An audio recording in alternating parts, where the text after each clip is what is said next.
दोस्तों, आज हम बुखार के बारे में बात करने वाले हैं। आज हम जानेंगे कि बुखार हमें क्यों होता है, किस कारण होता है और इसका इलाज क्या होता है। इसका इलाज जानने के लिए दोस्तों वीडियो को अंत तक देखें, जिससे आपको संपूर्ण जानकारी मिल सके। चलिए हम आज का वीडियो शुरू करते हैं। आइए दोस्तों, हम जान लेते हैं कि बुखार क्या होता है। बॉडी का टेम्परेचर नॉर्मल से अधिक हो जाने को फीवर या पायरेक्सिया कहते हैं।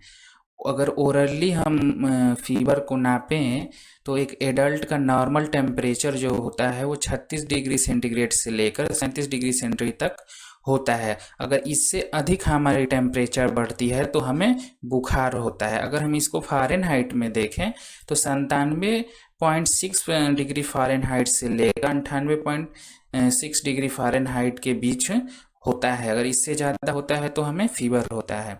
चलिए दोस्तों, अब इसके कॉजेज़ कारण जान लेते हैं। इसके कारण क्या क्या होते हैं। पहला कारण जो होता है फोरेजिन प्रोटेक्शन।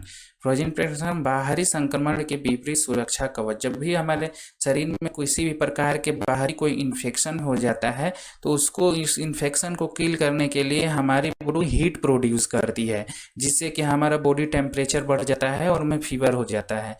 दूसरा कारण जान ले तो इन्फेक्शन। इन्फेक्शन क्या होता है दोस्तों, वह भी किसी भी प्रकार के कोई भी संक्रमण अगर हमारे बॉडी में आता है तो उसे हम इन्फेक्शन कहते हैं। उसके कारण हमें बुखार होता है। नर्वस सिस्टम की कोई डिजीज हो, कोई नस से संबंधित कोई अगर डिजीज हो, कोई बीमारी हो तो भी हमें फीवर हो सकती है। नेक्स्ट देख लेते हैं क्यों होते हैं। तो सर्जिकल ट्रॉमा। जब भी हमारी बॉडी में किसी भी प्रकार की सर्जरी होती है या चोट लगती है तो उस वजह से भी हमें बुखार हो सकता है। नेक्स्ट देख लेते हैं डिहाइड्रेशन। डिहाइड्रेशन क्या होता है, निर्जलीकरण इसको बोलते हैं। डिहाइड्रेशन का मतलब होता है कि हमारे बॉडी में फ्लूइड की कमी हो जाती है। फ्लूइड की कमी होने के कारण भी हमें फीवर हो सकता है। वैस्कुलर डिजीज के कारण भी हमें फीवर हो सकता है। वैस्कुलर डिजीज होता है जिसे रक्त परिसंचरण का विकार होता है।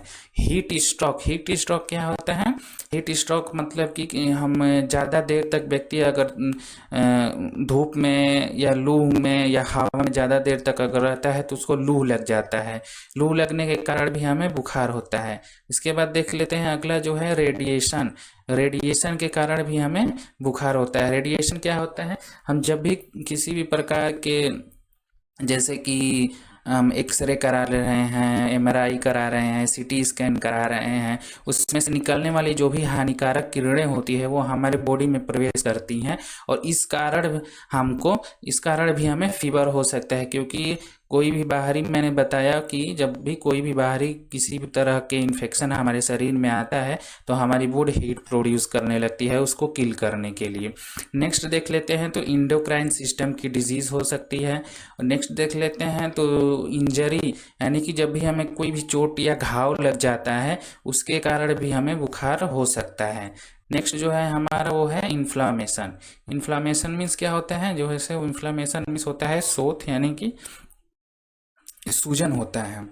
जब भी हमारी बॉडी में कहीं भी ज़्यादा सूजन हो जाता है या हो जाती है तो उसके कारण भी हमें बुखार होता है। अब चल लेते हैं इसके वीडियो के मेन पार्ट की तरफ। अब इसका ट्रीटमेंट क्या कर सकते हैं।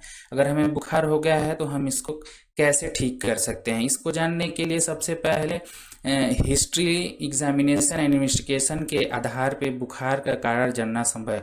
बिना कारण जाने हुए हम कोई भी ट्रीटमेंट नहीं दे सकते हैं दोस्तों। जैसे कि आपने देखा, हमने बहुत सारे कारण बताए बुखार होने का।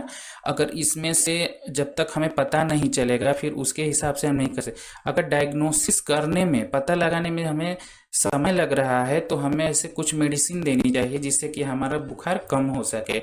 उसके लिए हम आपको बता दें कि क्या क्या मेडिसिन देनी चाहिए।